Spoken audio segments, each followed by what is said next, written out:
ಪ್ರಿಯ ಸ್ನೇಹಿತರೆ, ಉತ್ತೀರ್ಣ ತರಗತಿಗೆ ಸುಸ್ವಾಗತ. ಸ್ನೇಹಿತರೆ, ಇಂದು ಭಾರತ ಸಂವಿಧಾನದ 153ನೇ ವಿಧಿಯ ಬಗೆಗೆ ತಿಳಿದುಕೊಳ್ಳೋಣ. ಸರಿ.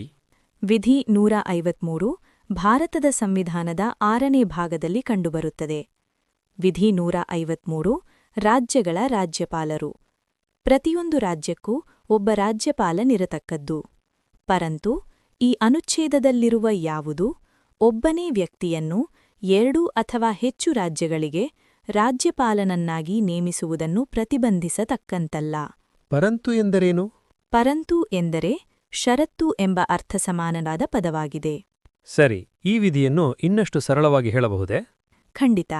ಇದನ್ನು ನಾವು ಸರಳವಾಗಿ ಹೇಳುವುದಾದರೆ 153 ವಿಧಿಯ ಪ್ರಕಾರ ಒಂದು ರಾಜ್ಯವು ರಾಜ್ಯಪಾಲರನ್ನು ಒಳಗೊಂಡಿರುತ್ತದೆ ಮತ್ತು ಒಬ್ಬ ರಾಜ್ಯಪಾಲರು 2 ಅಥವಾ 2ಕ್ಕಿಂತ ಹೆಚ್ಚು ರಾಜ್ಯಗಳಿಗೆ ರಾಜ್ಯಪಾಲರಾಗಿ ನೇಮಕವಾಗಬಹುದು ಎಂದು ತಿಳಿಸುತ್ತದೆ.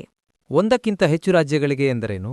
ಅಂದರೆ ಒಬ್ಬ ವ್ಯಕ್ತಿ ಒಂದು ರಾಜ್ಯದಲ್ಲಿ ರಾಜ್ಯಪಾಲರಾಗಿ ಕಾರ್ಯನಿರ್ವಹಿಸುವ ಸಂದರ್ಭದಲ್ಲಿ ಇನ್ನೊಂದು ರಾಜ್ಯದ ರಾಜ್ಯಪಾಲರಾಗಿ ಕಾರ್ಯನಿರ್ವಹಿಸುವುದು ಎಂದರೆ 2 ರಾಜ್ಯಗಳ ಲೋಕಭವನ ಕಾರ್ಯವನ್ನು ಏಕಕಾಲದಲ್ಲಿ ನಿರ್ವಹಿಸುವುದು ಎಂದರ್ಥ. ಹಾಗ ಮೂಲ ಸಂವಿಧಾನದಲ್ಲಿ 153 ವಿಧಿಯು ಕೇವಲ ಪ್ರತಿಯೊಂದು ರಾಜ್ಯಕ್ಕೆ ಒಬ್ಬ ರಾಜ್ಯಪಾಲನಿರತಕ್ಕದ್ದು ಎಂದು ತಿಳಿಸುತ್ತದೆ.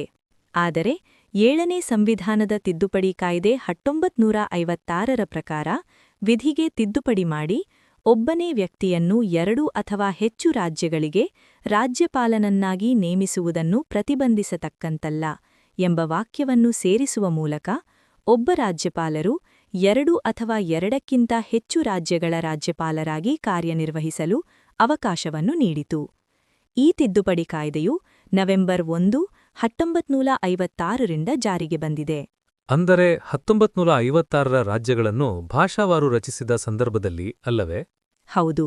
ಮೇಡಂ, ಒಬ್ಬ ವ್ಯಕ್ತಿ ಒಂದೇ ಸಮಯದಲ್ಲಿ ಒಂದಕ್ಕಿಂತ ಹೆಚ್ಚು ರಾಜ್ಯಗಳಿಗೆ ರಾಜ್ಯಪಾಲರಾಗಿ ಕಾರ್ಯನಿರ್ವಹಿಸಿದ ಉದಾಹರಣೆಗೆ ಇದ್ದರೆ ಹೇಳಿ.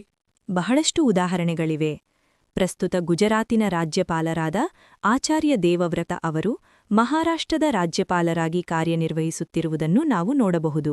ಅಷ್ಟೇ ಏಕೆ, ನಾವು ನಮ್ಮ ರಾಜ್ಯದ ಹಿಂದಿನ ರಾಜ್ಯಪಾಲರನ್ನು ಸಹ ಉದಾಹರಣೆಯಾಗಿ ತೆಗೆದುಕೊಳ್ಳಬಹುದು. ಕರ್ನಾಟಕದ 11ನೇ ರಾಜ್ಯಪಾಲರಾದ ಹಂಸರಾಜ್ ಭಾರದ್ವಾಜ್ ಅವರು ಕರ್ನಾಟಕದ ರಾಜ್ಯಪಾಲರಾಗಿ ಕಾರ್ಯನಿರ್ವಹಿಸುವ ಸಂದರ್ಭದಲ್ಲಿ ಹೆಚ್ಚುವರಿಯಾಗಿ ಕೇರಳ ರಾಜ್ಯದ ರಾಜ್ಯಪಾಲರಾಗಿಯೂ ಕಾರ್ಯನಿರ್ವಹಿಸಿದ್ದಾರೆ.